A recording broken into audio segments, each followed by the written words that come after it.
This video is brought to you by Squarespace. Well, hello everyone, my name is zwiggojr and welcome to my journey of completing everything there is in Pokemon Legends Arceus. Well, not technically everything. I won't be perfecting every single Pokemon because that takes a very long time. But I will be getting the shiny charm, completing the entire Pokedex, completing every single side mission and main mission. So get comfy because there's quite a lot to do. I do quickly want to mention that the first part of the video was also streamed on my Twitch channel. So if you're interested in me streaming, you can follow me in the link in the description. Let's try to smash 493 likes as well because that is Arceus' Pokedex number. And if you could subscribe, that would be amazing as well because we're so close to 300,000. So with that out of the way, let's jump right into my Pokemon Legends Arceus journey.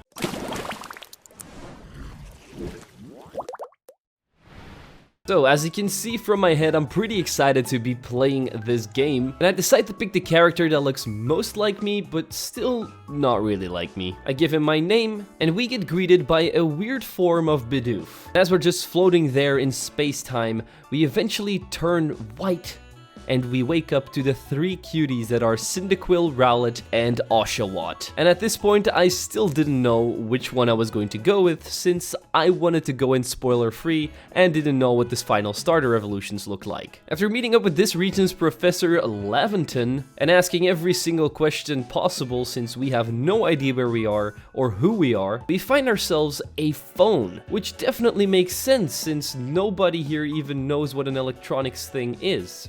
How are we ever going to charge this thing? But hey, free phone, I ain't gonna complain about it. The professor decides to give us 50 Pokeballs, and we have to use these to capture the first 3 starter Pokemon. Sadly enough, we can't keep them, and we have to give all of them back to the professor. But after seeing how skillful we are with balls, I mean, I did play basketball when I was younger, so that probably explains a lot. He then decides to bring us to Jubilee Village, the place where basically every single person here, except for the Diamond and Pearl clan, lives. We also see a dark space black hole in the sky, which can't be good. I guess global warming really hit the Hisui region hard. We then finally meet up with Akari, this region's Dawn, or perhaps her great-great-great-great-great-grandmother. And then everyone's hopes and dreams came true. There is now a female version of Cyrus named Silene. She's the captain of the Galaxy Team's Survey Corps. That's right, you're basically Team Galactic in this game, except Team Galactic is good. While we're going to sleep that night, we see that lightning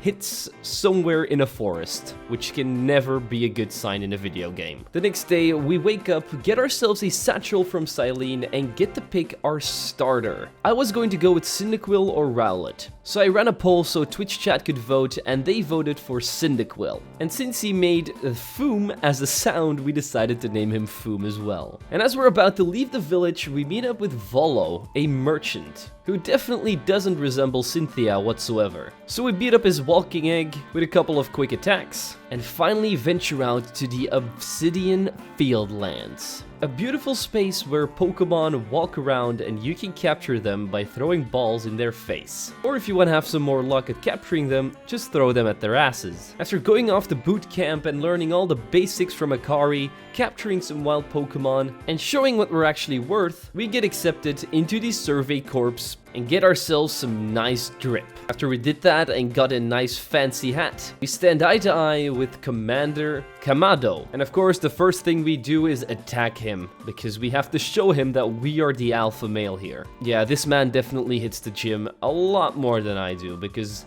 I got my ass kicked. We also crafted our first balls, which I was very proud of, and accepted our first mission, Wurmple Can Evolve. The chat then definitely didn't make me go bald, and we then rolled into our next adventure. But of course, the first thing I had to do was capture every single Bidoof I saw.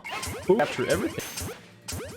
I did it. And found out more really cool things about that Pokemon can break trees, rocks, and much more. I was really enjoying myself. Then chat said I had to go into the river because apparently your character can swim in this game.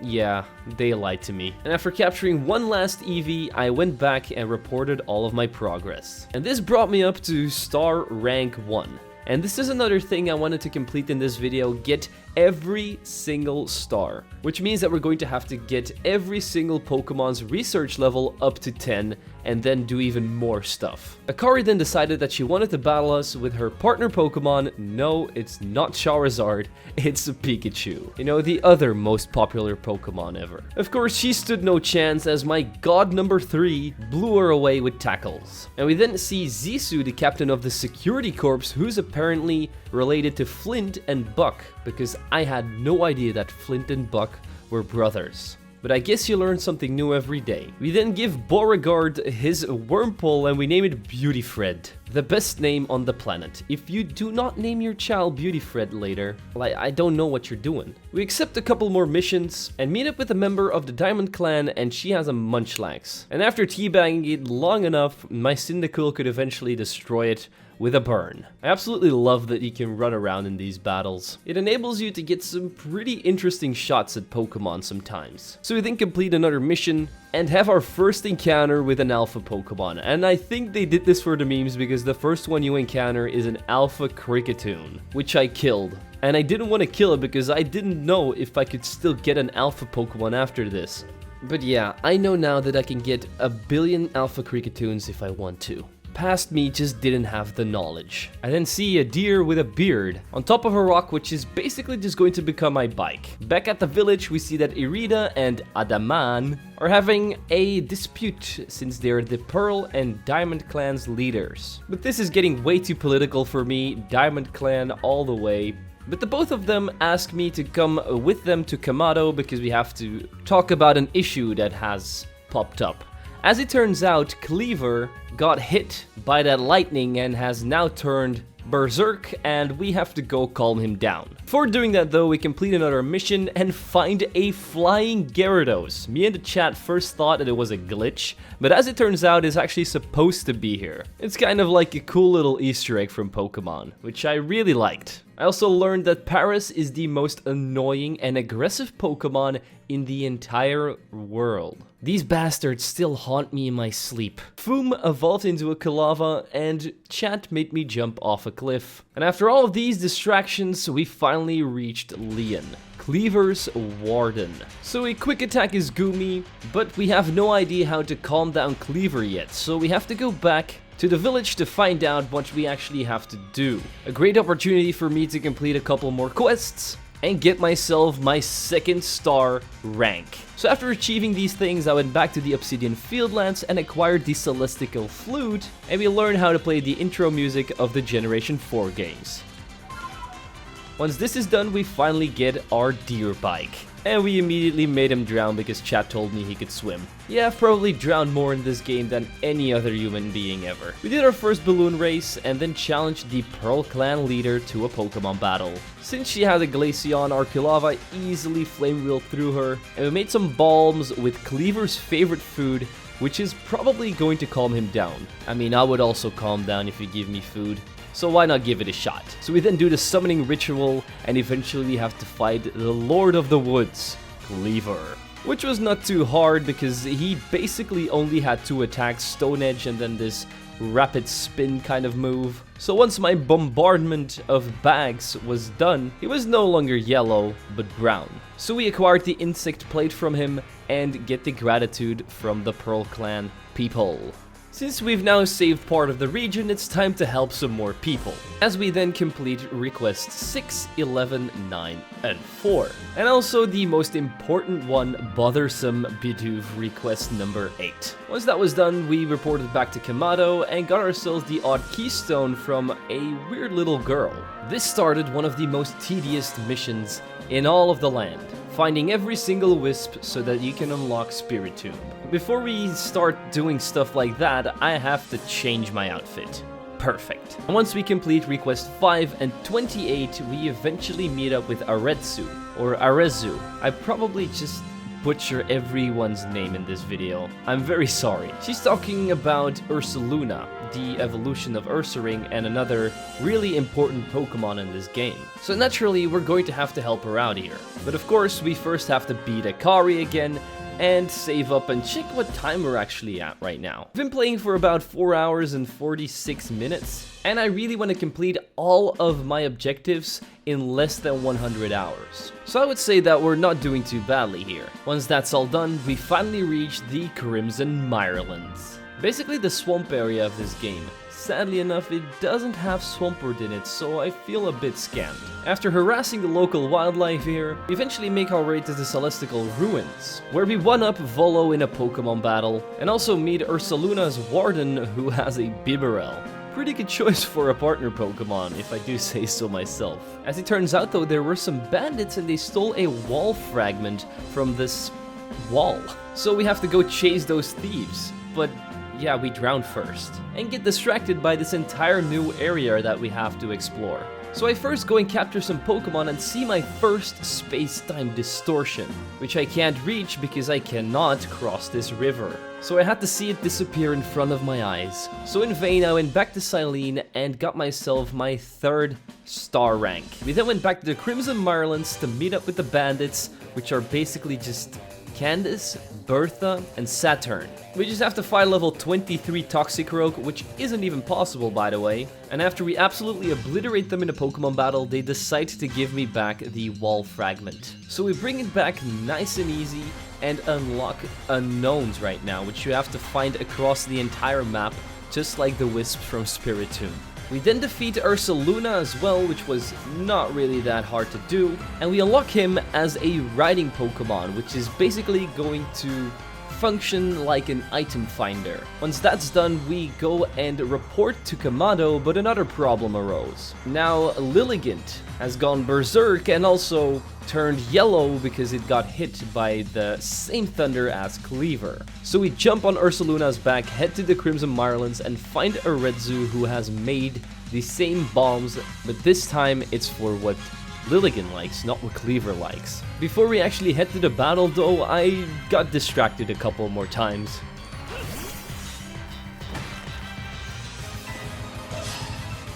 Startled Bonsley, what? That came out of nowhere. Did you see that thing's face? It's running away. Come back here. And we also found an old verse. I was going to collect all of these until I found out that they literally do nothing. So yeah, didn't go for every old verse. Finally made our way to the top of the Crimson Mirelands, where we met up with the Flower Lady and dance instructor Hisui and Lilligant.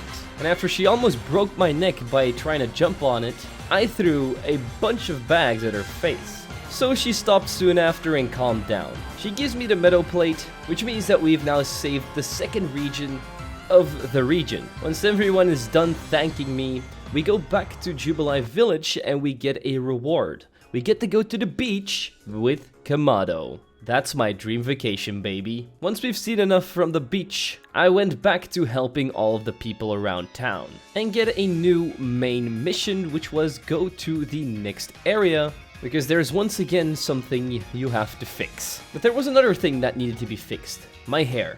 So I changed it to this nice black thing, which is definitely more in line with my hair in real life. So we finally reached Cobalt Coastlands. Probably my favorite area in the entire game, because we meet our favorite Hisuian Pokemon here. Hisuian, Growlithe, and Arcanine. Let me know in the comments down below what your favorite Hisuian Pokemon is. I know it's hard because there's a lot of them, but for me, it's definitely Arcanine. I love this good boy's design so much. We made our way to the beach and found the cutest little Spiel ever, and then bonked it in the face with a ball. We then went around exploring a little bit, capturing every single Pokemon I could find, until I eventually tried to run over a little pool of water and somehow drowned. We also found Giga Chad, or should I say Alpha Chad, and finally I made my way into my first ever space-time distortion. And once I was in there, the chat asked me to show them one of my cats. And with that wholesome moment out of the way, I had no idea what was going to happen to me in this space-time rift. Pokemon were popping up that you could find nowhere else, like Magnemite and Flareon, and some really big boys turned up as well, like Rhyperior. And another cool thing, I could find random items on the floor here, like water stones and shards and many other things, like Stardust, that I could sell for a lot of money. So this was definitely one of the most terrifying but fun moments that I had in this entire playthrough, because your first space-time distortion is just really special. Once the distortion was gone, we helped this guy because these two Apoms stole something from him, and that was the end of the streams of this game for me because I wanted to enjoy it a little bit more on my own time. So don't worry, you don't have to look at that guy in the top right corner anymore. Once he's gone, we meet up with Palkia, and she's going to send us away to a Diamond Clan member, and he's going to have to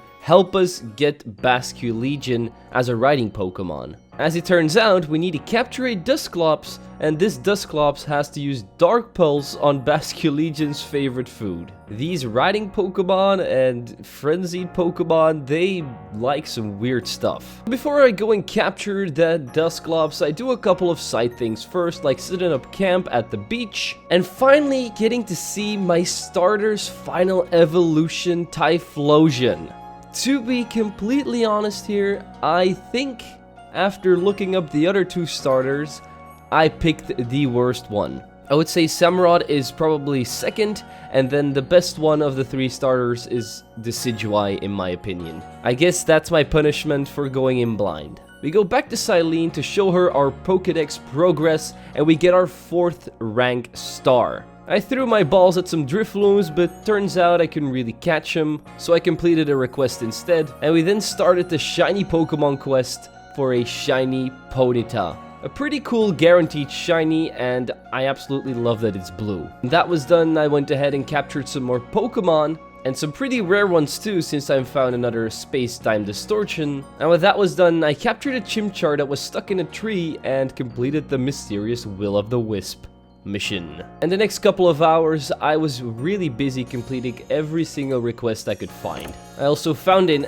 Alpha Ralts, and you know what that means. Help me! Help me! Also reached star rank 5, which is pretty decent, and evolved regular Sneasel in Weavile. At this point, I still had no idea that Hisui, Sneasel, and Sneasler were a thing. Then I was done with the distractions and finally captured that Dusclops. Once it was done attacking the cooking pot, and then we went to the beach. Not only to get Basculegion, but also the Splash Plate, and the Bandit Trio came along to steal Growlithe away from Palkia. Which means that we have to jump on the back of Basculegion and head on over to the volcano so that we can save it. Don't really know how they even got to the volcano without Basculegion though, but I guess that's none of my business. I do have to say that I don't really like surfing in this game because you cannot sneak up to Pokemon. Like, it's impossible to get a Tentacruel or a Gyarados without getting it aggroed, which is pretty annoying. But besides that, great game, 10 out of 10. Once we were on the volcano, I saw a Magby which ran away from me, and I'm going to regret that in the future. Believe me, this little bastard cost me a lot of time. You know, falling from the sky into a strange land without knowing who you are or what happened to you is a big disaster. But you know what's also a big disaster? Trying to make your own website. That's why this video is sponsored by Squarespace. Squarespace is basically the easy way to create your own very professional website using simple drag and drop actions without having to write any code. It doesn't matter if you want to open up a business and have an online store, or just open up a blog where you can share life experiences, maybe videos that you want to link. Anything you want to do with websites, it's possible with Squarespace. I myself am still currently working on my website, but it's already looking pretty decent if I say so myself. And I've only been working on this for like an hour. As you can 100% just use your own photos for the background, or you can use custom templates to make it easier on yourself. And you can connect all of your social media accounts to the website as well. So what are you waiting for? Head on over to squarespace.com/zwiggojr or click the link in the description to save 10% off of your first purchase of a website or domain using code ZWIGGO. And I hope to see you guys' websites very soon. Once we reach the top of the volcano, we see that the 3 bandits are trying to make Growlithe evolve. So we take all 3 of them on in a Pokemon battle and sweep the floor with them like it was nothing. Even after we beat them though, they still try to make the Growlithe evolve, but they took the wrong Growlithe, because the little one is going to evolve into the big doggo. Still don't know how it works because we don't have a Firestone here, but he gets struck by lightning and gets to be the Lord of the Volcano. And you know what that means? We have to go throw a bunch of bags at his face. This fight is really not that hard to win. There's only one really annoying thing, and that's when he does his Ring of Fire so that you're stuck in one of the areas and can't move over to one of the other ones unless you jump through it and take damage. But I still managed to do this on my first attempt because I'm clearly a natural at this game. Once he turns back into the nice red and black doggo that he is, he hands us the flame plate and we get a lot of gratitude of the Diamond and Pearl Clan members. With that done, I also get my 6th star rank, and that unlocks Ultra Balls for me, which is going to make catching a lot easier. I completed request 50 and then went back to the clothing shop because I needed a change of clothes again. I then found the YouTuber thumbnail room, where I probably will have taken this video's thumbnail. We then helped an Eevee and a Piplup, as they both had some munchies, and after popping some more balloons, I went back to Kamado to report all of my progress. Once we step outside, we meet up with this shady character that I kind of remember from Black and White 2, but didn't even know the name of. He tells us that we should go back to Kamado because there is another emergency. Lord Electrode of the Hollow, who's located in the Coronet Highlands, has also gone insane, so you know who they call when they need a cleanup.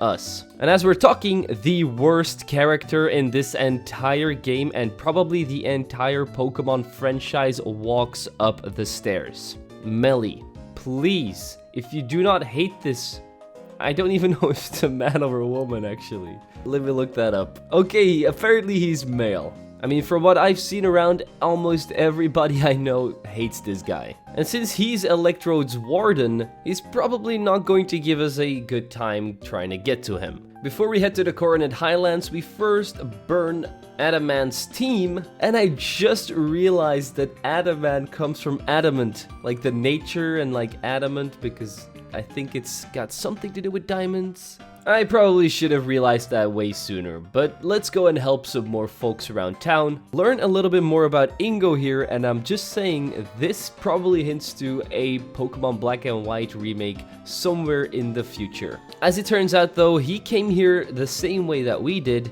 and he also lost his memory. So we're gonna try and get it back for him. But before we do that, I go and capture every single Pokemon that I missed. And once we're done completing 2 more requests, I finally make my way to the Coronet Highlands. And once we arrived there, I was finally able to evolve my Stantler into Weirdeer by using Size Shield Bass, like Agile style 15 times or something.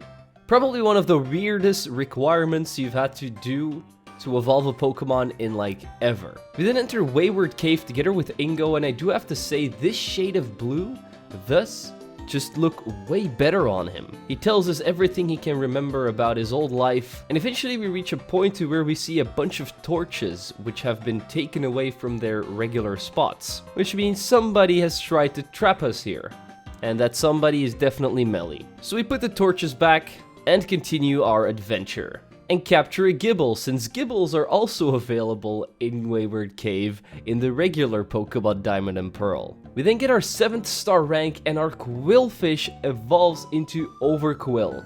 And Overquill is, in my opinion, the worst designed Pokemon in the entirety of Pokemon. Like, they just put more spikes and made it super round. I hate it. I also found one of my top 5 favorite Pokemon Heracross here, which I was pretty happy about. And then we finally get the privilege to beat up Melly. And my Prinplup absolutely destroyed his Skuntank. You know what the good part is? After meeting up with Volo and answering a couple of questions about where we came from and how it felt like falling out of the sky like that, completing a mission to set up camp, and also evolving our Growlithe into Arcanine, and finally having to beat up Ingo, which I did feel a little bit bad about, but it was all worth it since we unlocked Sneasler. A really unsettling Pokemon, if I do say so myself. And at first I thought we were going to have to crawl on its back, but as it turns out it does carry me in a basket, which makes me feel a lot safer. After capturing the biggest alpha Pokemon in the game, Alpha Steelix, we then get a space-time distortion again, capture a really rare Pokemon, Cranidos. And we found another really rare Pokemon, Shieldon, which I sadly enough killed with a weak flash cannon from my Bronzong. And I'm going to regret that a lot later. And since we're on the roll with capturing Pokemon, I also got myself my first Hisui and Voltorb. But I'm not going to go further into the story yet. First, I'll go and help some more helpless villagers and save a kid from being killed by a Drifloon. And we also managed to find all of the wisps in the starting area without having to look it up. Pretty proud of myself there. I finally found a peat block with Ursaluna so that I could get my own Ursaluna. As it turns out, the riding Ursaluna that you're on is literally just an alpha Ursaluna. This also made us acquire our 8th star rank. Then we traveled back to the Coronet Highlands. Over here I found the Bastiodon and Rampardos fossils in the wall, which I thought was really cool. And I also found this red ore glowing in a wall. And I thought by myself, this has to be something important, right? But I couldn't do anything with it. So I just left it alone and went to capture a Hisuian Sneasel.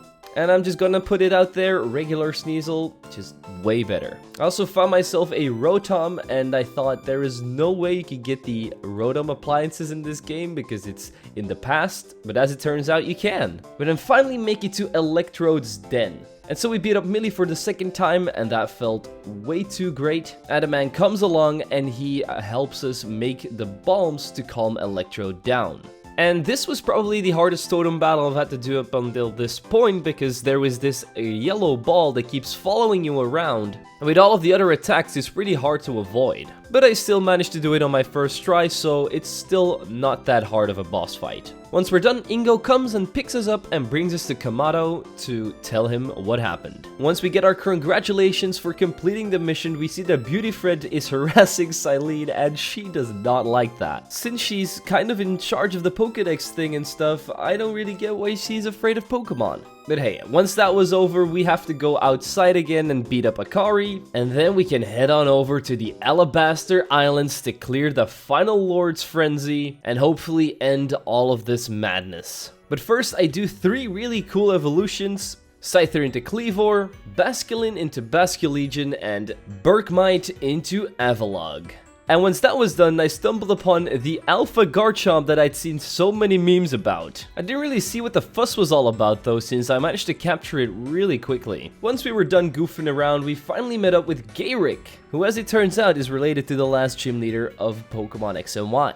He's the warden of Avalugg, so we have to show him what we're worth. After showing him my giant new Garchomp, we meet another new person, Sabi, the warden of Hisuian Bravery. She basically gets us to play a game of tag with her, eventually ending up at Snowpoint Temple, where we have to do a bunch of Reggie puzzles. I definitely didn't have to look up what the last one was, but we managed to get to the top of the temple unscathed. At the top we have to do a little bit of a battle with her and her 3 Generation 4 Final Evolution Pokemon, but since we had an arsenal of Alpha Pokemon by this point, this was no problem. And as a reward, we got to fight Bravery. After showing him our strength, we get to use him as a gliding mount. Once I'm done exploring the land with my new Bravery, I finally get to see Avalugg.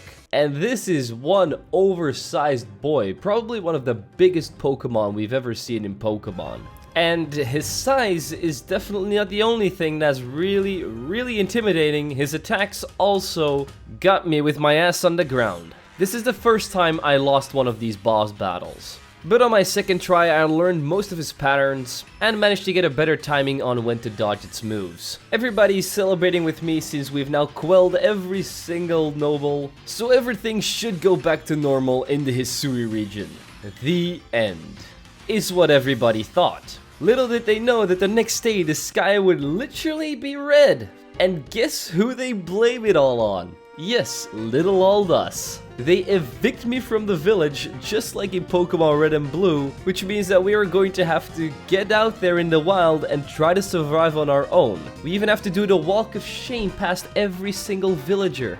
This is not right treatment for someone that is trying to save your entire region. I'm just saying. So I tried to get help from both of the clans, but they would both reject me because they don't want to interfere with the Galaxy team. And then there was only one guy that could still help me out, Volo. He brought me to a very secret place, where a very important lady lives. Kogita, another character that looks an awful lot like Cynthia. She knows a lot about the history of Sinnoh and tells us that we have to go and seek out the 3 Lake Guardians. Once we do that, they will craft the red chain for us and we can go and try to save the entire Hisui region again. So first we answer some questions to get Mesprit's Plume, we count some ice to get Uxi's Claw, and we show Azelf our willpower to get her Fang. And with all of these 3 combined, they craft the red chain for us. With the red chain, we head back to the village and inform Professor Laventon as well as Akari before going to Silene and telling her what happened as well.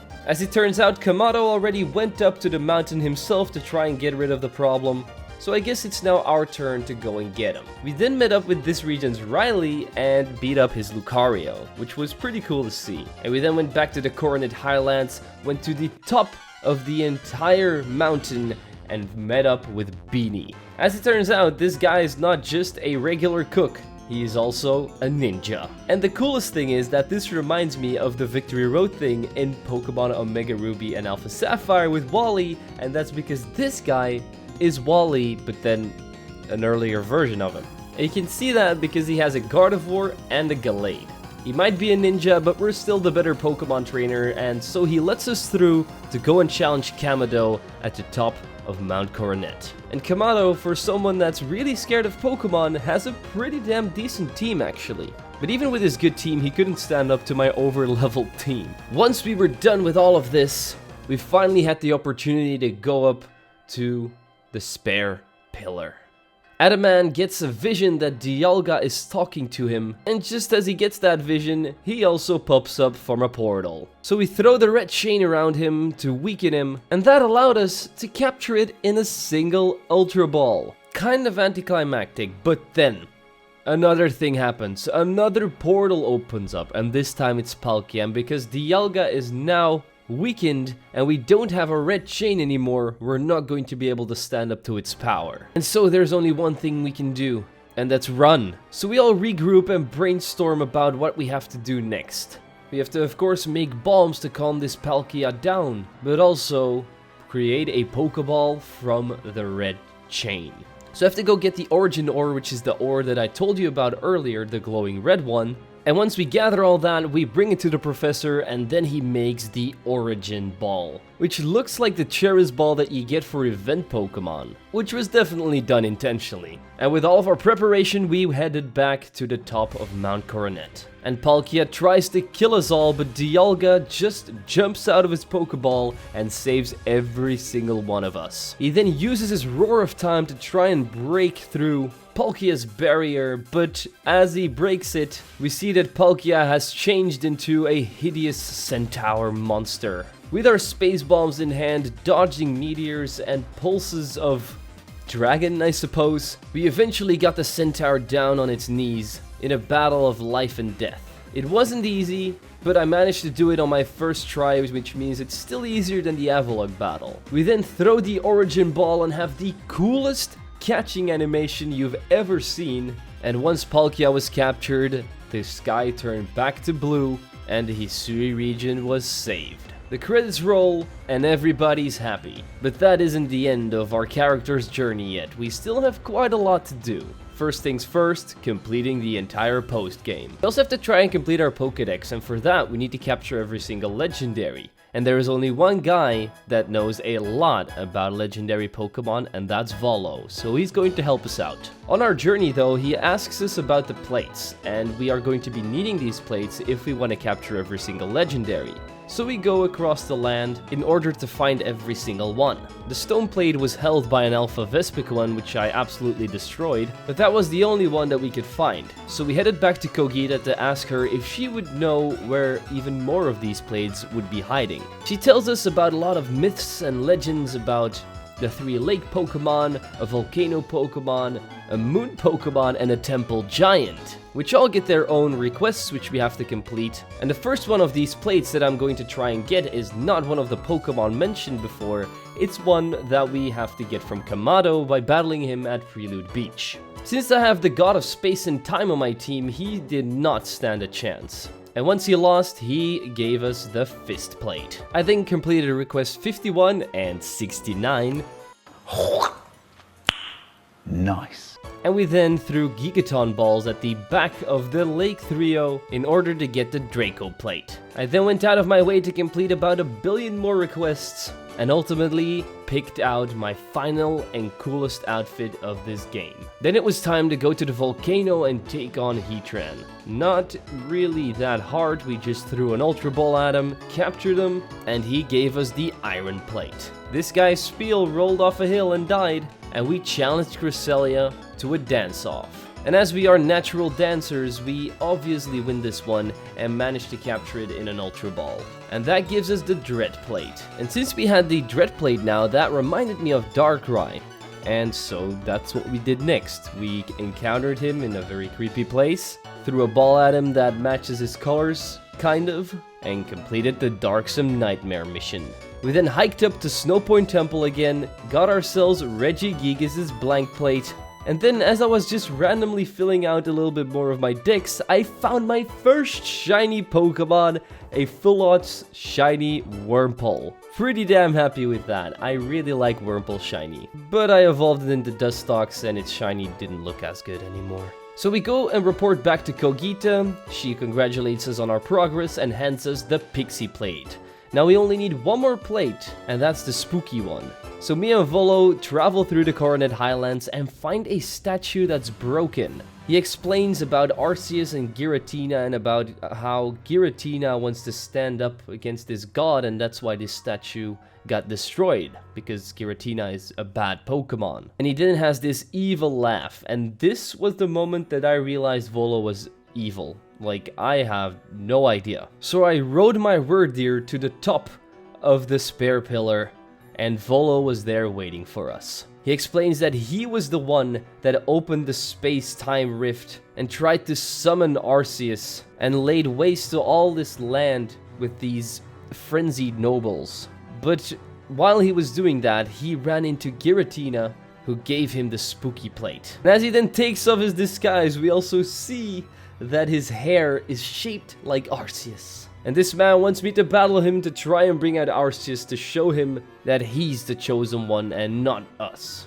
This was the best battle in the entire history of Pokemon. I have never had this much goosebumps and fun. It's because he is basically Cynthia right now. He has her exact same team as well as her theme, like her music theme, but even better. And after you manage to defeat him, which of course we do, he then summons Giratina in one of the coolest poses ever and tells him to strike me down. And then while you're battling Giratina and manage to beat his first form, he's then going to transform into his origin form and be even stronger. I'm sorry, but it doesn't get better than that. I have to applaud Game Freak here because I don't think this could have been any better than it turned out to be. And I couldn't be happier that this was the final enemy that I had to face. And with Volo defeated, we get our final plate, and he disappears and hopes that we find Arceus. We get one final message though: go and seek out all Pokemon. So that's what we have to do next. First, we enter Send-Off Spring to go and capture Giratina as he fled over here. Once we do that, we find Kogita, and she tells me about 3 legendary Pokemon that are roaming around right now: Thundurus, Tornadus, and Landorus. So she sends us off to go and capture these 3 beasts. Before I did that, I went and captured a Munchlax because it was one of the Pokemon that I still hadn't found yet, and it's quite rare. It only spawns in this spot right here, and it's not a 100% chance of it spawning. Once that Pokemon was crossed off the list, I went and seeked out Landorus. Once I was done having a goose chase with it, I captured it in an Ultra Ball, and went to the Alabaster Islands to catch Tornadus, and then to the Cobalt Coastlands to surf and find Thundurus. Once this was done, I had to bring all of their research levels up to level 10. This also managed to get me to my 9th star rank, which means we only need 1 more star to be done with that. But little did I know that I was only about halfway to the final star.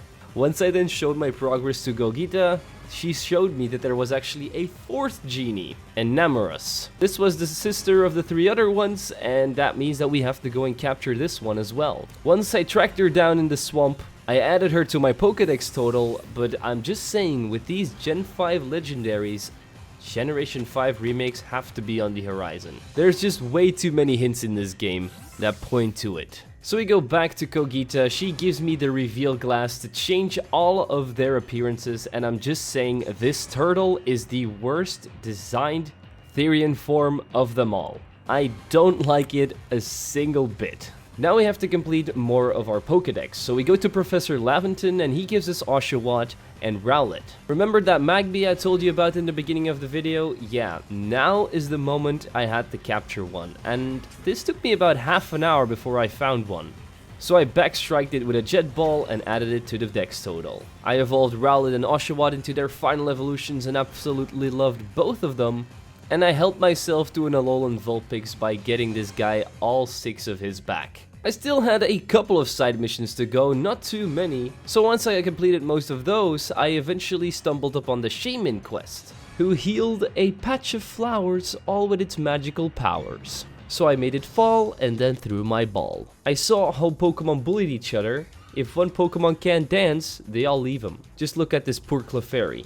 And I then did the Manaphy and Fion quest as well, by doing something very specific with a Weasel, a Quillfish, and a Mantike. Once that was done, I found them in a cave, captured them, and that made me even closer to completing my Dex. I didn't have an Opini yet, and so I found one that was actually an Alpha, which is pretty rare. And also kind of terrifying. Beautyfred evolved into a Cascoon. I did a bunch of Pokemon evolutions,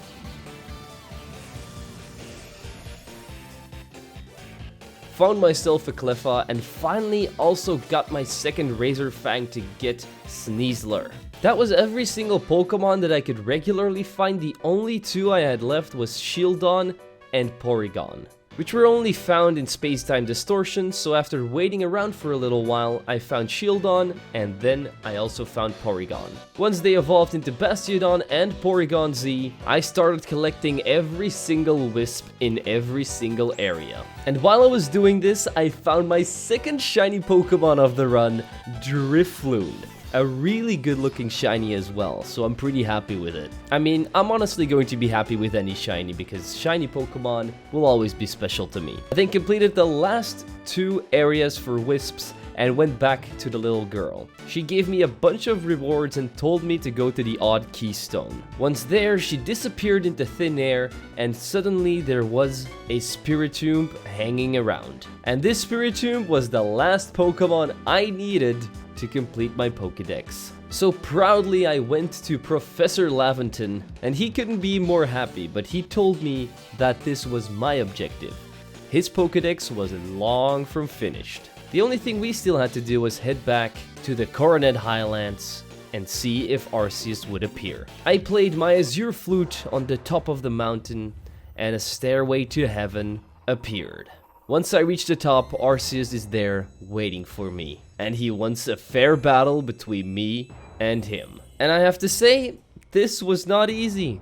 I actually died over 10 times. I mean, I guess it makes sense since this is the god of all Pokemon, but I really suck at this battle. He has a lot of phases, with a lot of different attacks, which you all have to kind of learn and study before you can take him down. But of course, I wasn't about to quit now. I pushed on through and kept on throwing balls at him. I didn't even battle him once with my Pokemon. I just took him on with my bare fists. And eventually, I gave him the final blow. Once we are done, he talks in a weird ancient language with "Thou has done well to seek out all Pokemon," giving me the entire speech on how brave I am and how happy he is that we finally fulfilled our destiny. As a reward, we get a part of him as well as the Legend Plate, which is able to change Arceus into any type that he wants. And I guess it makes sense that it's only a part of him because he was just talking and now he can only make this weird noise.